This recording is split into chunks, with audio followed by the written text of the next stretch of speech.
Welcome to Season 2 of the Kind Your Way podcast. I'm Kathleen O'Hagan, digital content strategist and writer at Serenia Life, and your host. I'm also a married mom with a mortgage. Try saying that 5 times fast. Navigating the same financial ups and downs as many Canadians today. Did I mention I'm also a life insurance convert? Yes! So if you've ever wondered how life insurance fits into your financial plan or why someone would buy it for a child, you're in the right place. And if you've never wondered these things, even better. I'm here to share some insider tricks and tips that may give you a change of perspective. Let's do this.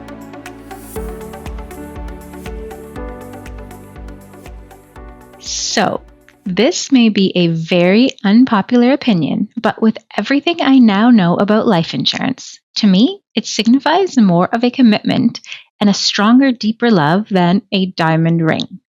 I can almost feel you rolling your eyes, but hear me out.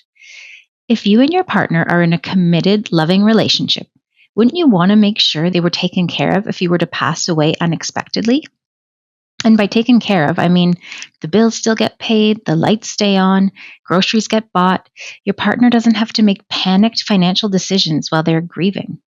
Because the truth is, love isn't just emotional, it's practical. Think of that last moment between Jack and Rose in the Titanic. Spoiler alert for anyone who hasn't seen this tearjerker of a 90s movie. Step away now. Jack knows he's about to slip off the raft to his death. And what does he say to her? Excuse my terrible Jack Dawson impression, but I quote, "Listen, Rose, you're going to get out of here. You're going to go on and you're going to make lots of babies. And you're going to watch them grow. You're going to die an old lady warm in her bed. Not here, not this night." Practical and romantic. But is it realistic? Well, I guess that depends on if she has the financial support to go out and live those dreams. Of course, we know Jack and Rose weren't married, and considering he didn't even have enough money to pay for his ticket to board the boat, his life insurance wouldn't have helped her much anyway. But imagine that beautiful, heartbreaking scene between you and your partner in today's modern world. Or I'm going to guess you both depend on each other's salaries to pay the rent or mortgage, cover everyday expenses, and raise your children, if you have any. The most romantic thing I think a partner could tell you in that moment is, go to the third drawer in my nightstand and grab my will.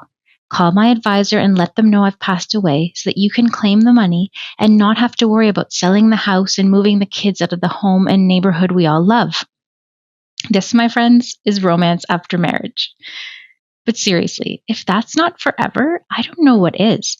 This actually goes above and beyond till death do us part, because your partner is taking care of you even after death. Wow, I'm starting to think I could write a romance novel on this premise. Now, let's add another romantic piece to this financial planning puzzle. You get to do this very important thing together. Points for quality time. And unlike the other Leonardo DiCaprio movie, where he, as Romeo, and Juliet end their lives together in what I assume Shakespeare thought was the ultimate act of romance, I'm talking about figuring out your end-of-life planning together. What I'm saying is, we all need to sit down and have that uncomfortable conversation while we're healthy, calm, and in love. It's basically sitting down and saying, if something happened to me, I don't want your life to fall apart. I don't want you making decisions out of grief and panic. I want you to have options.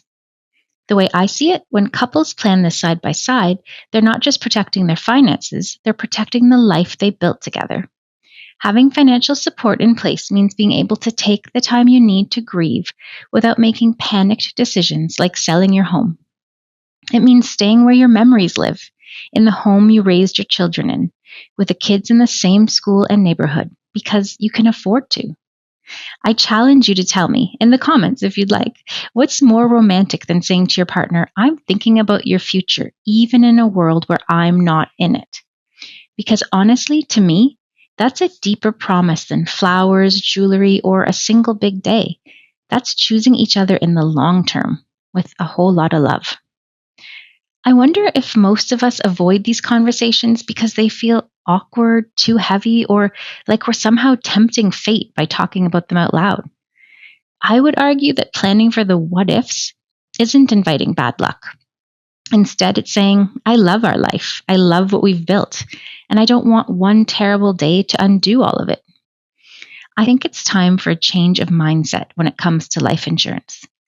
Take it from the life insurance convert herself. It isn't about expecting the worst, it's about planning for the worst case scenario.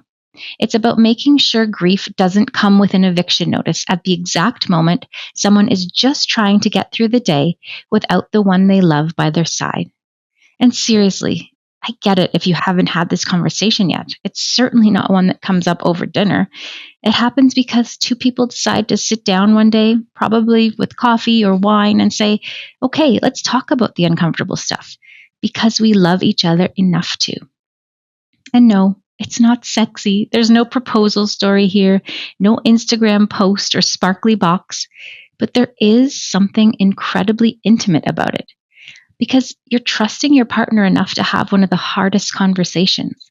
It's being honest about your fears, responsibilities, and what really matters if everything changes overnight. That's why I keep coming back to this idea that life insurance, when it's done intentionally, thoughtfully, and together, is one of the most underrated acts of long-term love we have. And while diamond rings may symbolize forever to many people, I think a solid plan that protects the love of your life is an even bigger statement. And guess what? If you choose a term life policy to replace your income during your working years or to cover your mortgage until it's paid off, the monthly payments are actually much more affordable than a diamond ring. To put it into perspective, the cost of an average engagement ring in Canada could cover many years' worth of monthly term life insurance payments. So there you go. Not to say we can't have both, am I right, ladies? Let me just end this by saying, maybe, just maybe, that's why Cal and his impressive heart of the ocean didn't get the girl in the end. I think Rose was looking for a different kind of love. All right, time to sprinkle a little bit of kindness into the episode. And guess what? It's Valentine's Day themed for all those romantics out there. A friend of mine told me about the last Valentine's Day her elderly parents spent together. Sadly, her once romantic dad had dementia and no longer remembered these types of special occasions. She didn't want her mom celebrating Valentine's Day with an empty vase where a dozen red roses should have been. So my friend ran out to grab her mom a beautiful bouquet of flowers and a gift card to her favorite local coffee shop. She snuck into the house while her parents were napping, and she left the gift waiting for her mom on the table. I think the message said something like, Dad might not remember today, but the love he has for you hasn't gone anywhere. That makes me kind of emotional. Well, that one was short and definitely sweet. But how about you? Do you have any moments of kindness you've witnessed or participated in that you'd like to share? Drop them in the comments. I would love to hear about them. See you next time.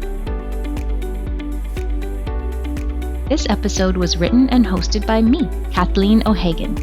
Video and audio edits by Teresa Moscardo. And sponsored by Serenia Life Financial, the kinder way to do life insurance.